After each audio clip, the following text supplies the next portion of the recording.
Leriler tanduri wosumile aijo royo royo asengko temanten ane jahangon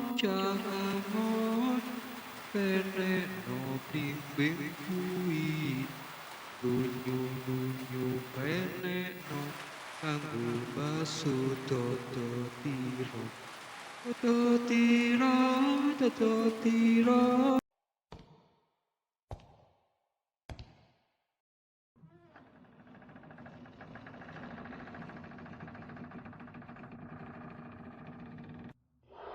Assalamualaikum warahmatullahi wabarakatuh. Berjumpa kembali dengan saya Sang Pendongeng. Bagi para sahabat pendengar setia Sang Pendongeng yang belum subscribe, silakan diisi subscribe terlebih dahulu untuk channel Sang Pendongeng agar lebih maju lagi, lebih berkembang lagi, dan kita semakin semangat untuk membawakan cerita-cerita mistik dan horor yang pernah terjadi dalam kehidupan kita sehari-hari. Saat ini saya akan membawakan sebuah kisah yang dibagikan oleh Mbak Nia yang saya samarkan namanya, dan kejadian ini terjadi kepada ibunya sekitar tahun 80-an, dan saat itu Mbak Nia ini sekitar berusia 15 tahun.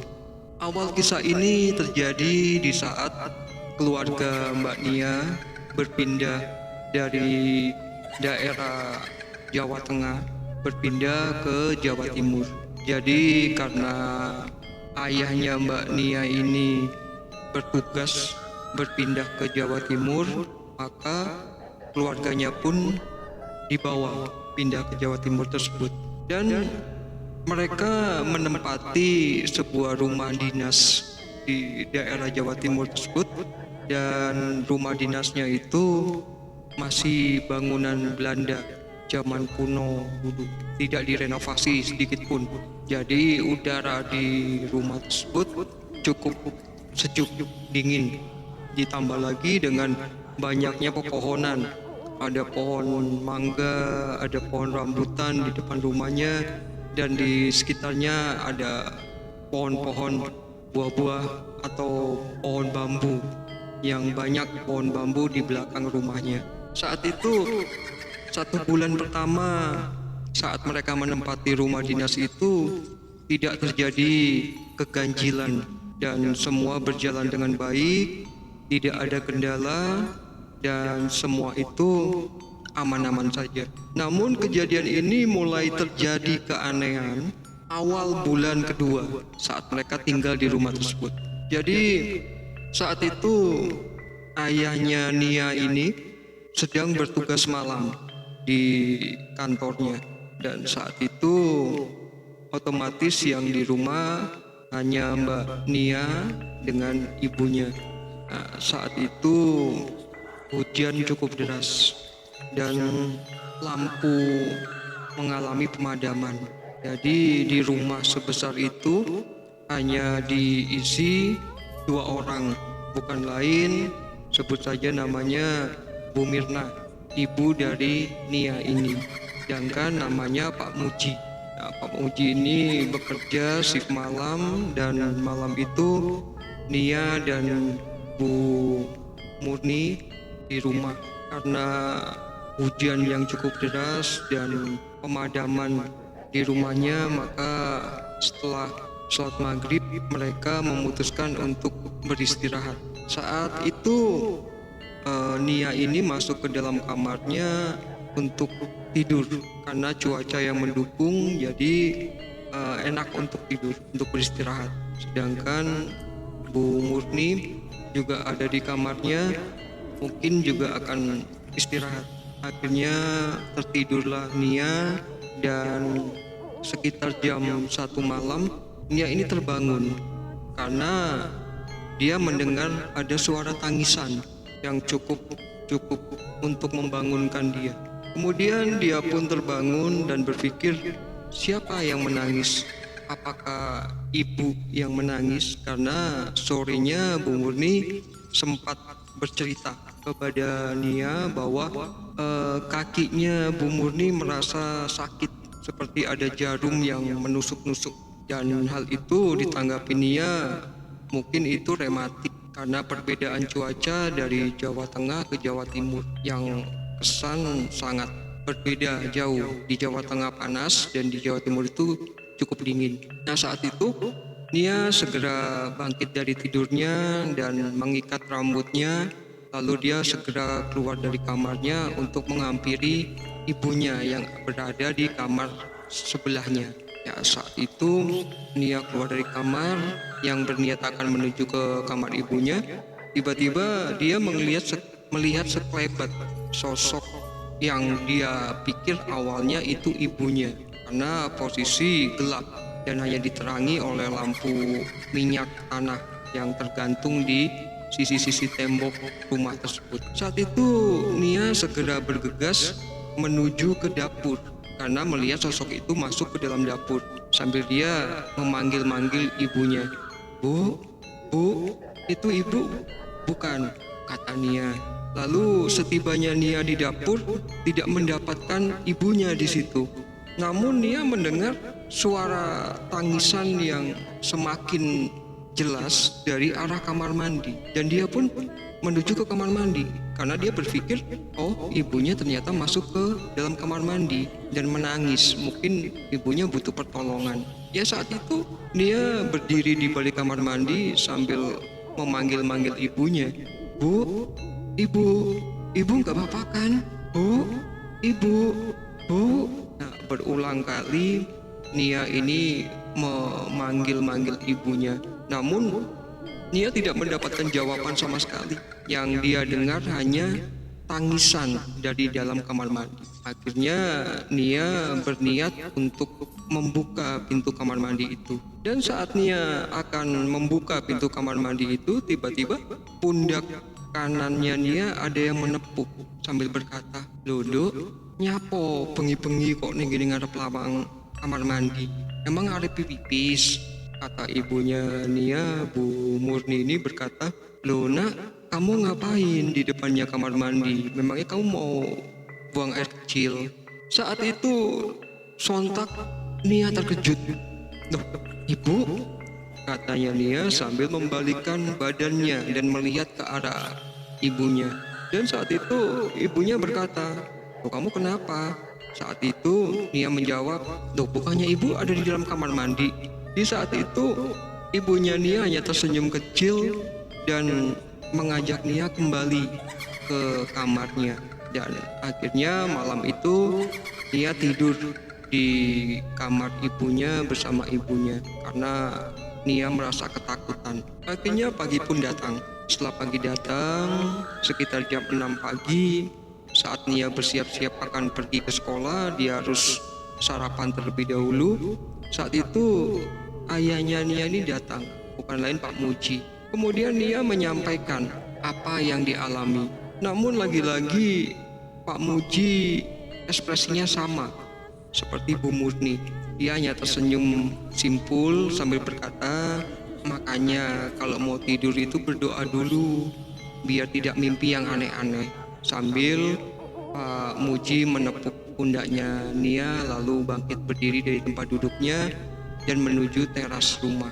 Dan saat itu Nia tidak begitu mengambil pusing atau dia memikirkan hal itu, dan dia berpikir, mungkin itu hanya sekedar halusinasi yang terbawa suasana karena posisi hujan dan lampu mati. Dan Nia pun menjalankan aktivitasnya seperti biasa. Dia berangkat ke sekolah dan pulang dari sekolah, dan tidak ada yang aneh bagi dia. Hingga suatu saat dia pulang sekolah dan membeli es di sebuah warung, mendengar desas-desus mengenai tempat tinggalnya itu. Saat itu ada beberapa warga yang sedang ada di warung itu sedang membicarakan di mana Nia tinggal.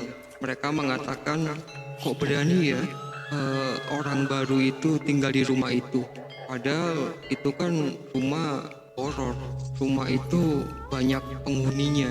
Lalu dijawab lagi dengan sang pemilik warung dengan berkata, iya benar, warga sini yang sudah tahu saja setiap malam tidak berani lewat depan rumah itu. Jangankan tinggal, jangankan masuk ke rumah itu, untuk lewat pun kita tidak berani, ucap dari sang pemilik warung. Saat itu Nia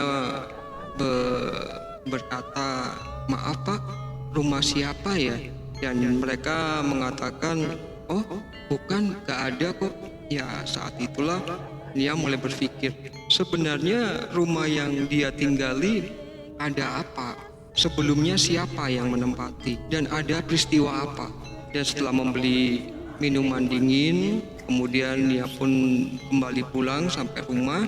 Dan saat itu Nia menceritakan kejadian itu kepada ibunya, Bu Murni. Saat itu Bu Murni hanya tersenyum simpul mengatakan, sudah, nggak usah didengerin, namanya orang, ada-ada saja ceritanya. Yang penting bagaimana kita untuk menyikapi dengan semua itu. Udah, nggak usah dipikir. Dan lagi-lagi Nia mencoba menepis semua kejadian itu dan semua yang dia dengar dari masyarakat sekitarnya. Dan 3 hari kemudian, tepatnya hari Kamis malam Jumat, saat itu Nia merasa sangat lelah dan dia memutuskan tidur lebih cepat. Maka ibunya pun juga tidak melarang karena melihat Nia yang merasa terlihat lesu dan kecapean. Dan sekitar jam 11 malam, Nia ini terbangun karena dia mendengar suara teriakan yang cukup keras, cukup kencang, dan itu berasal dari kamar ibunya. Dan saat Nia bangun dari tidurnya, dia berpikir, ini benar ibu bukan? Karena dia masih teringat dengan kejadian berapa hari yang lalu, mendengar orang menangis dan berpikir itu ibunya, ternyata bukan. Dan kali ini Nia dalam hatinya ingin melihat siapa yang berteriak, benarkah ibunya ataukah hal yang lain. Dan saat itu Nia sambil berpikir duduk di tepi ranjangnya dan mencoba untuk berpikir rasional bahwa yang dia dengar tadi adalah suara teriakan dari ibunya. Dan tidak lama kemudian terdengar kembali teriakan dari kamar ibunya yang cukup kencang.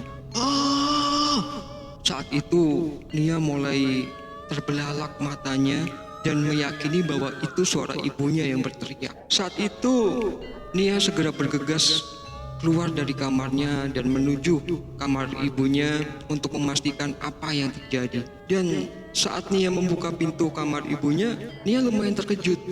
Ternyata benar, ibunya dalam posisi terduduk dengan rambut yang acak-acakan dan sambil menutup kedua telinganya. Dan terulang lagi, ibunya berteriak lagi, cukup kencang. Dan akhirnya Nia mendekati ibunya dan bertanya kepada ibunya, Ibu kenapa? Ibu mimpi? Atau ibu kenapa?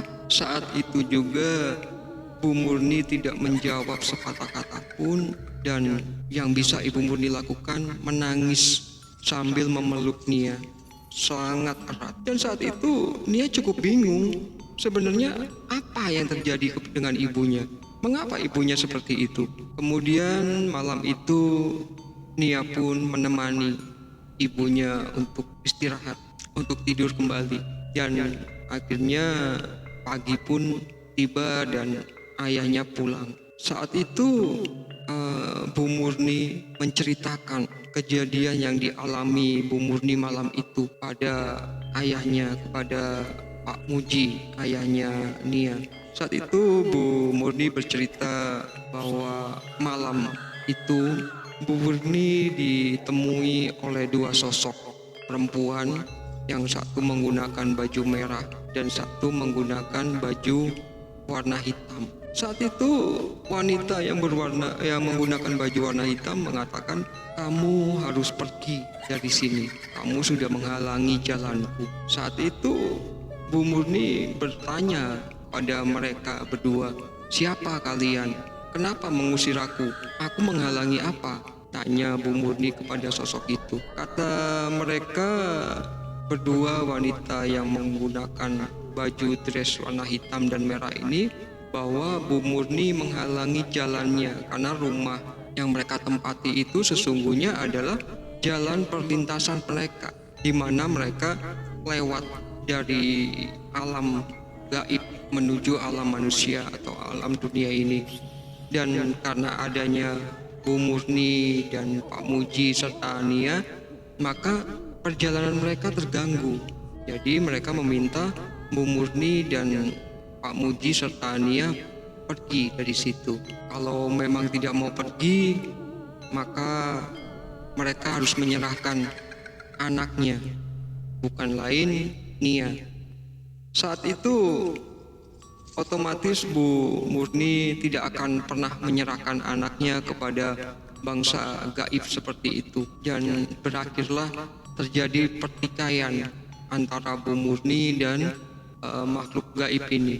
Dan Bu Murni membaca doa-doa surat yang ada di ayat Al-Quran sambil dia mengambil sepotong kayu atau sebilah kayu, dipukulkanlah kepada sosok wanita yang berbaju hitam. Dan saat itu wanita yang berbaju merah terlihat sangat marah dengan mata yang terbelalak dan tertawa yang cukup keras. Dia menunjuk ke arah Bu Murni. Dia berkata, "Kalau memang seperti itu, maka nyawamulah yang akan kuambil," ucap dari sosok wanita yang menggunakan baju warna merah.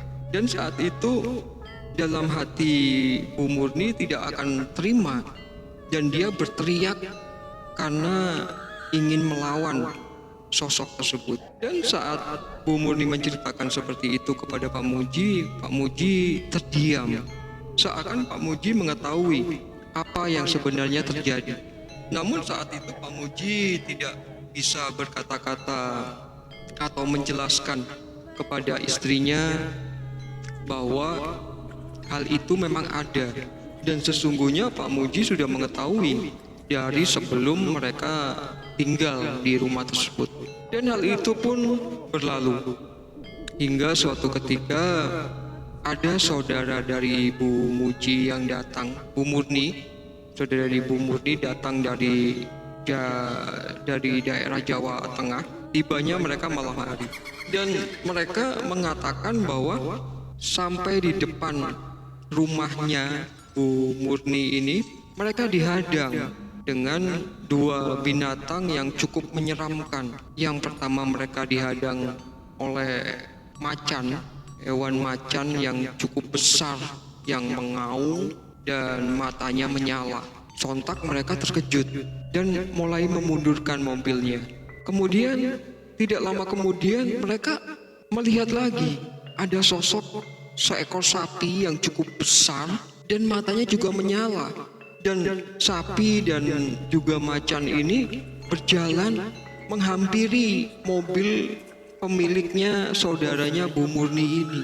Dan saat itu mereka segera putar arah dan dia pergi, tidak jadi masuk ke dalam rumah Bu Murni. Dan kejadian-kejadian ini terus dialami hingga suatu saat Bu Murni mengalami sakit demam yang cukup tinggi, dan hal itu cukup mengkhawatirkan Pak Muji sebagai suaminya dan Nia sebagai anaknya.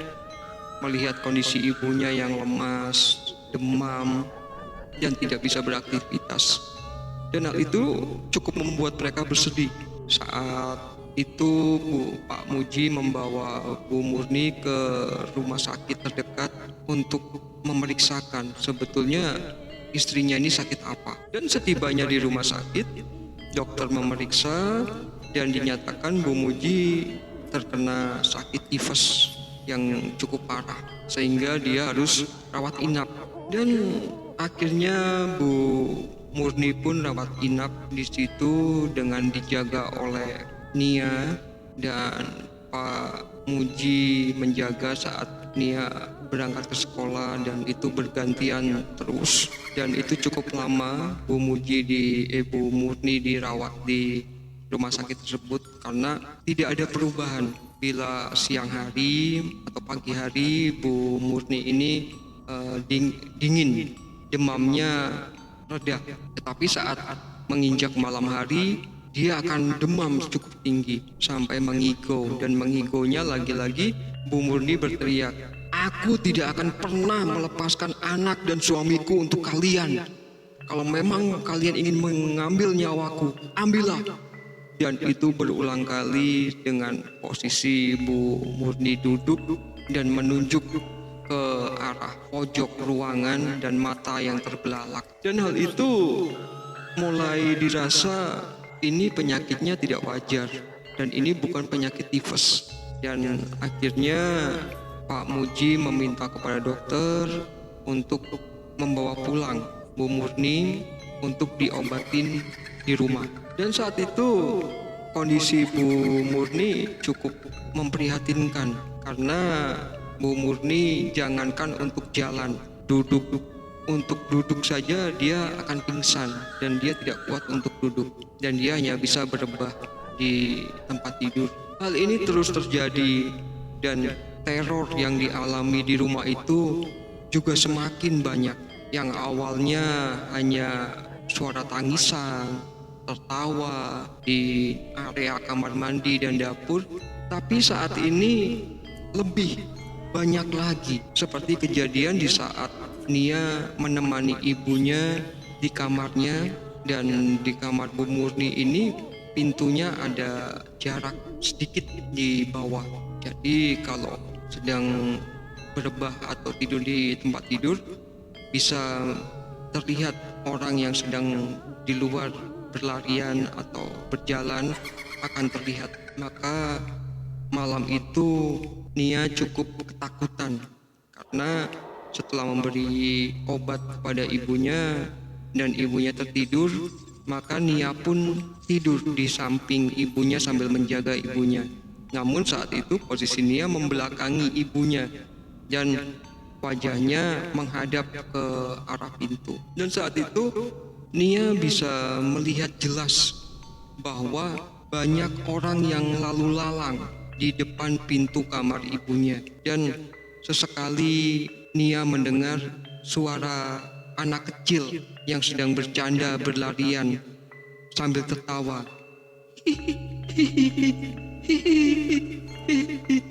Kurang lebih seperti itu. Dan hal itu semakin membuat Nia ketakutan dan dia mencoba untuk memejamkan mata. Dan beberapa menit kemudian Nia merasakan ada yang menepuk pundaknya dan berkata, "Yuk main yuk Mbak, ayo Mbak, main Mbak sama aku Mbak, yuk Mbak, main Mbak."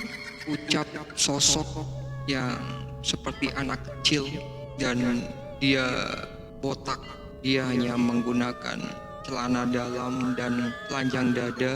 Ya, usianya sekitar 4 atau 5 tahun dengan berwajah pucat. Sontak di situ Nia semakin ketakutan dan dia mencoba mengatakan semampunya. Dia berkata, Jangan ganggu aku, jangan kamu pergi, jangan ganggu aku.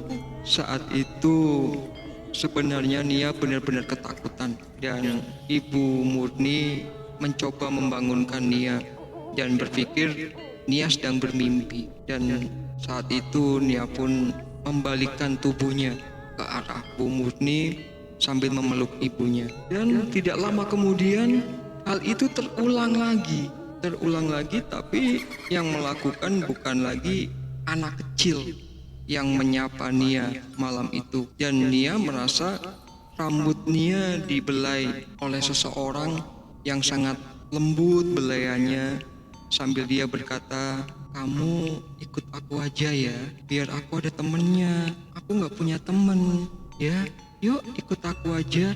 Ucap sosok wanita yang mengelus rambutnya Nia dan diiringi dengan tertawa kecil. ikut aku aja yuk. Hal itu semakin menambah Nia takut, dan saat itu juga Nia memberanikan diri membuka matanya. Dan ternyata yang mengatakan hal itu bukanlah sosok astral atau makhluk gaib, tetapi yang melakukan itu adalah ibunya sendiri, Ibu Murni.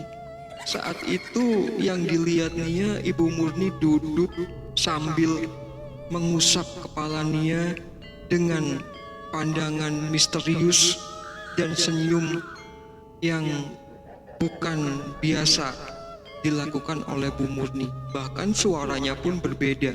Saat itu juga Nia segera bangkit dari tidurnya dan dia berlari keluar kamarnya untuk menuju teras rumahnya karena dia merasa sangat ketakutan. Dan saat itu Nia tidak melihat itu jam berapa kejadian itu. Maka saat dia berlari keluar dari rumah itu, Nia bingung akan meminta tolong kepada siapa. Dan dia terus berlari keluar dari rumahnya, dari teras rumahnya, dan dia mulai menengok sebelah kiri, sebelah kanan. Dia akan meminta bantuan siapa karena saat itu sangat sepi. Maka dia hanya melihat di ujung jalan ada pos kamling, dan di situ dilihat oleh Nia ada beberapa orang. Maka segera Nia ini berlari ke pos tersebut untuk meminta bantuan. Dan ternyata yang di dalam pos itu bukanlah orang, namun yang ada adalah dua pocong yang sedang berdiri di situ. Dan saat itu Nia hanya mampu berteriak sekuatnya karena sangat takut melihat sosok yang ada di hadapannya. Dan setelah itu Nia tidak sadarkan diri. Dia jatuh pingsan di dekat pos itu. Dan sadar-sadar Nia sudah ada di rumahnya seorang kiai. Dan di situ Nia ditanya kenapa, ada kejadian apa sampai membuat Nia pingsan seperti itu. Saat itu Nia menceritakan semua yang sudah terjadi, yang dia alami. Maka Pak Kiai ini yang memang asli warga situ sudah mengetahui kisah rumah yang di tempat tinggali oleh Nia dan kedua orang tuanya, bahwa rumah di mana tempat tinggal Nia itu adalah portal di mana dari alam gaib lewat.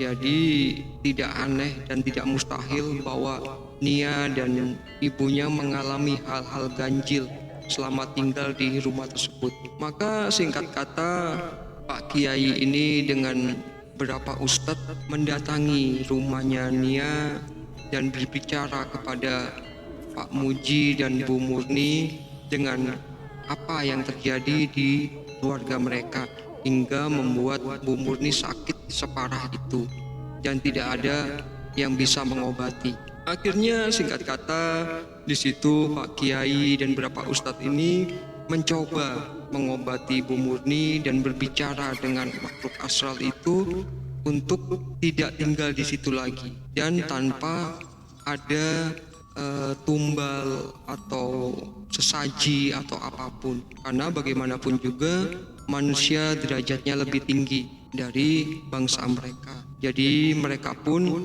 dengan perkelahian antara makhluk gaib yang ada di rumahnya Nia ini dan yang sudah mengganggu ibunya Nia hingga sakit separah itu karena dialaminya cukup lama. Dan tidak hanya hitungan bulan tapi hitungan tahun, kurang lebih 1 tahun ibunya Nia mengalami sakit yang seperti itu. Maka Pak Kiai dan beberapa ustadz ini membacakan ayat-ayat suci Al-Quran dan dilepaskannya doa-doa itu, maka roh-roh gaib ini yang ada di rumah itu pun bisa dipindahkan di tempat yang lebih layak bagi mereka. Maka dalam waktu 1 minggu mulai ada perubahan. Bu Murni mulai membaik dan mulai sehat. Hingga saat ini, saat cerita ini saya sampaikan, Bu Murni sudah sehat dan bisa beraktivitas seperti biasa. Dan singkat kata, kita bisa memetik hikmah dari kisah ini bahwa sesungguhnya kita hidup berdampingan dengan bangsa mereka dan sebaiknya kita saling menghargai mereka, tidak merasa terganggu dan jangan sampai mereka juga mengganggu kita. Maka dari itu mari kita lebih perbanyak lagi mendekatkan diri kepada Allah, karena hanya kepada Allah lah tempat kita berlindung. Sekali lagi saya ucapkan terima kasih kepada Mbak Nia yang mau membagikan kisah perjalanan hidupnya kepada sang pendongeng, dan semoga sahabat-sahabat sang pendongeng bisa memetik hikmah dari kisah yang saya bawakan. Sekali lagi saya ucapkan selamat siang. Assalamualaikum warahmatullahi wabarakatuh.